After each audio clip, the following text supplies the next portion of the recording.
A atriz Letícia Spiller foi obrigada a se retratar, a pedir desculpas por causa de uma entrevista que ela deu essa semana para um programa de rádio chamado Reclame na Play. Quando ela foi perguntada sobre o caso do Márcio Smelling, ela deu uma resposta breve na verdade, ali se você pegar a entrevista inteira que tem 1 hora e pouco, você tem ali, sei lá, 3 minutos de resposta da Letícia Spiller, e ela respondeu uma coisa e esse trecho foi pego e publicado nos jornais como se a Letícia Spiller estivesse passando pano para o Márcio Smelling. E daí quando eu vi a repercussão, vi as pessoas compartilhando essa notícia, eu fui assistir a entrevista e achei assim, que absurdo, né? Imagina, a Letícia Spiller falando isso e foi assistir.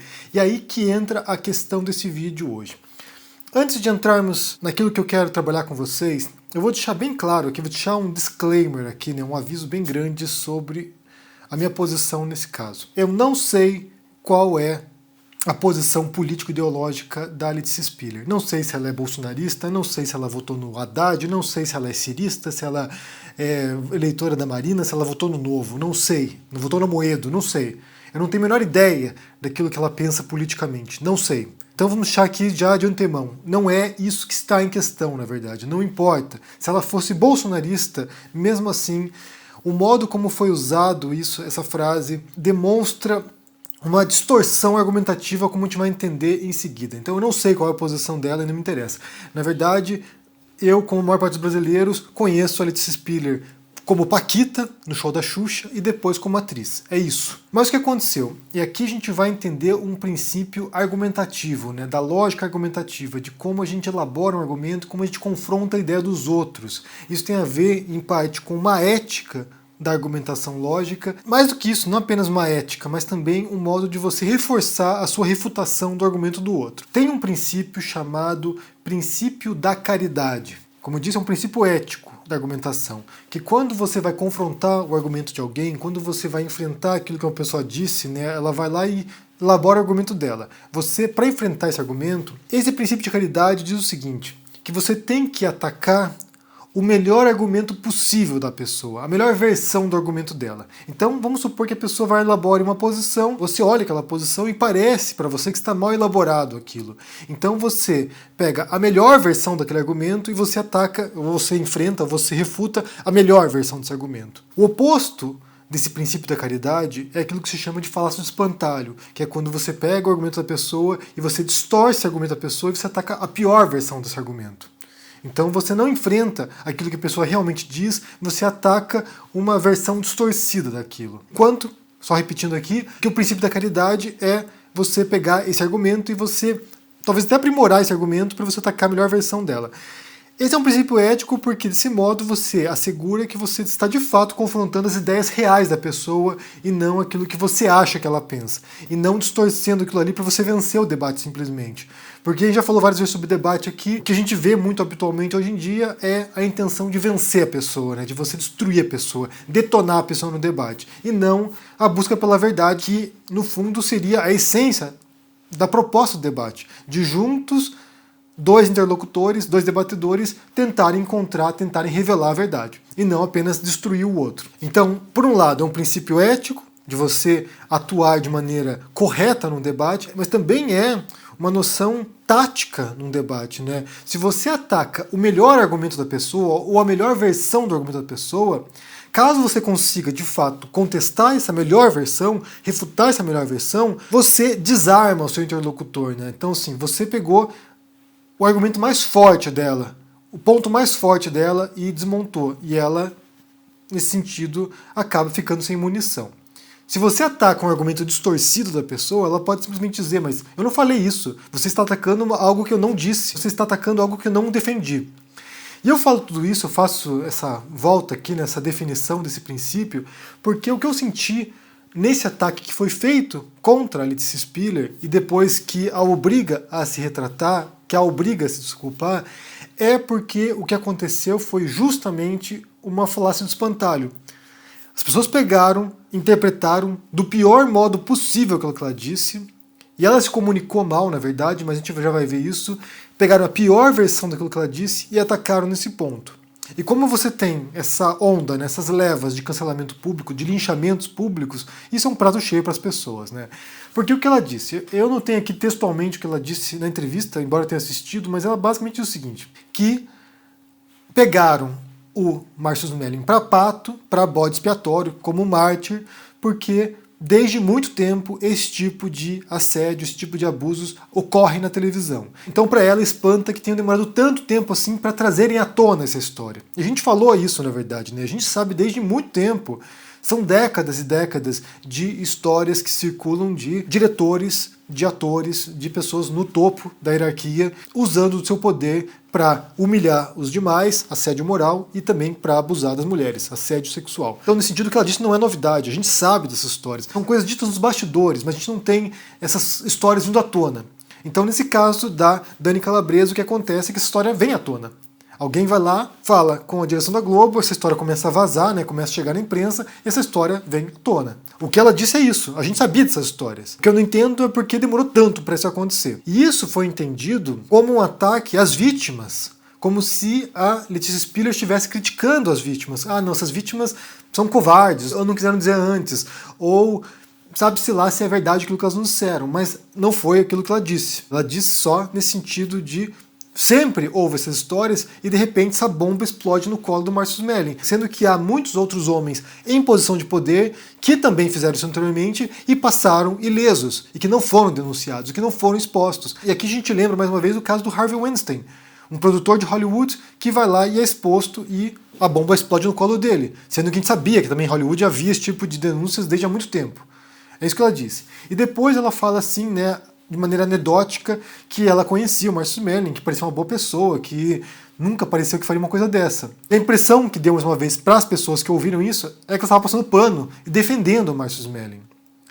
E ela ainda fala na entrevista, né, que quando vem uma história de uma pessoa que ela conhecia desse modo, que a espantou. E aqui é importante a gente ressaltar mais um elemento, né, que a gente não chegou a abordar, mas que vale ressaltar. Quando a gente fala de maníacos, por exemplo, é que nem me refiro particularmente ao Marcus Melling, estou falando de maneira abstrata e genérica aqui. Quando a gente fala de maníacos, por exemplo, sei lá, psicopatas, sociopatas. Teve um caso, não sei se vocês recordam, teve um caso na Áustria que um pai pegou e prendeu a filha dele quase 20 anos num porão da casa e constantemente abusando da filha. Teve vários filhos com a filha. É bem provável que esse sujeito, esse homem, né, esse maníaco, é um maníaco, esse maníaco que prende a filha em casa, para as pessoas no geral, parecesse completamente normal, parecesse um cidadão de bem. Tanto que os psicopatas, os assassinos em série, são pessoas que são encantadoras. Eles vão lá e convencem as pessoas das coisas, eles vão lá e seduzem as pessoas. Eles não parecem maníacos, eles não parecem assassinos em série. Eles conseguem convencer suas vítimas a irem para o mato com eles, ou irem para suas casas, ou, sei lá, se sujeitarem a essa sedução, justamente porque eles não parecem maníacos. E muitas vezes quando você vê entrevistas com parentes ou com amigos de psicopatas ou de serial killers, eles falam justamente isso. Cara, eu convivi com essa pessoa e ele parecia uma pessoa normal. Parecia uma pessoa normal, legal. Eu convivia com eles.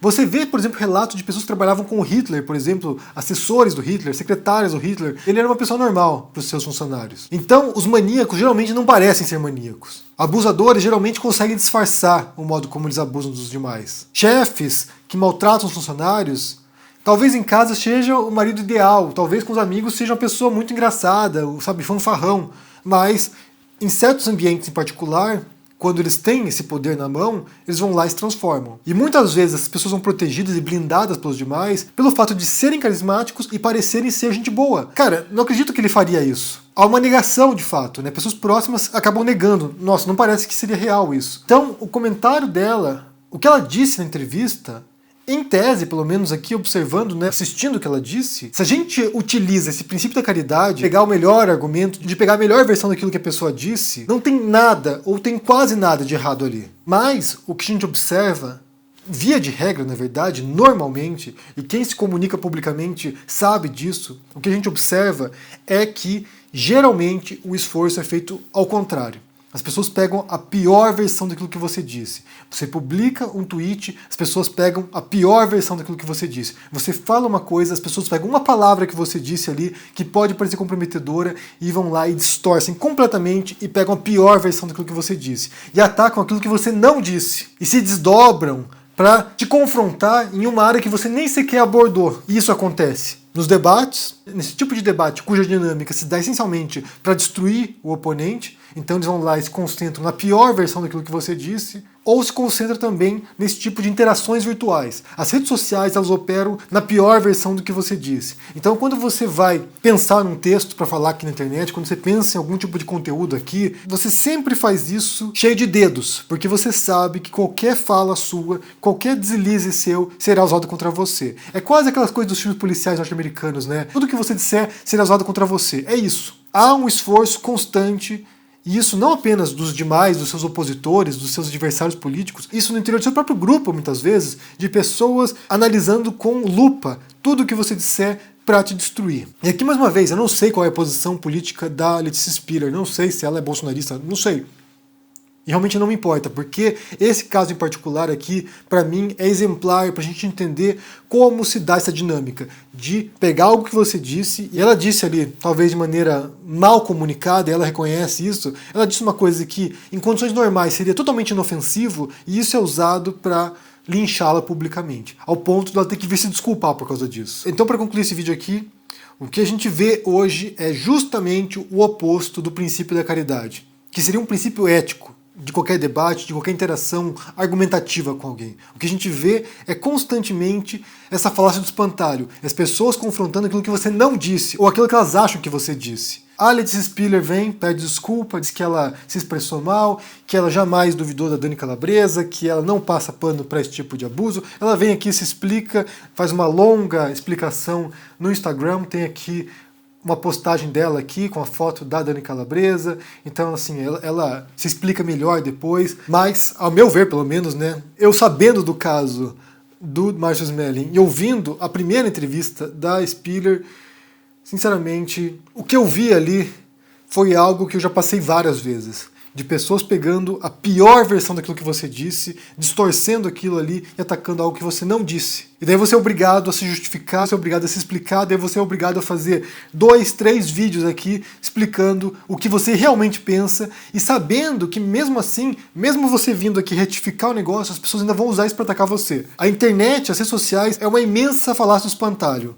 Basicamente, cada um tentando ali, sabe, com a pinça, pegar ali o pelo encravado seu ia te atacar. Eu quero saber se vocês viram essa história da Letícia Spiller, se vocês viram o que ela disse na entrevista. Eu vou pôr aqui o link da reportagem, tem lá o vídeo. Recomendo que vocês assistam, porque tem lá de fato o que ela disse e que pra mim pareceu totalmente inofensivo, mas quero saber o que vocês pensam sobre isso. Essa falácia do espantalho, o modo como as pessoas distorcem aquilo que os outros dizem, né, e fazem um esforço de realmente pegar a versão mais distorcida possível daquilo que você disse para te atacar. Se vocês se lembram de algum caso parecido, de alguém que disse uma coisa que não era tão grave assim, e o linchamento virtual amplificou aquilo de um modo desproporcional, me digam no comentário aqui embaixo, deixa o joinha, se inscreva aqui no canal, se torne um membro ou um apoiador, se torne um aluno do Instituto Conhecimento Liberta para que você possa estudar filosofia, sociologia, educação financeira, inglês, mandarim, história do Brasil e no começo do próximo ano agora terá um curso meu sobre escrita e narrativas. A mensalidade é bastante módica e você pode fazer todos os cursos que você quiser. Então ano que vem a gente vai voltar com um curso bem legal aqui para quem quiser escrever um livro ou para quem quiser entender como isso funciona, né? Como alguém prepara uma ideia de um romance ou de um livro, como é que funciona a mente de um escritor. Então um grande abraço para vocês e a gente se vê por aí. Tchau!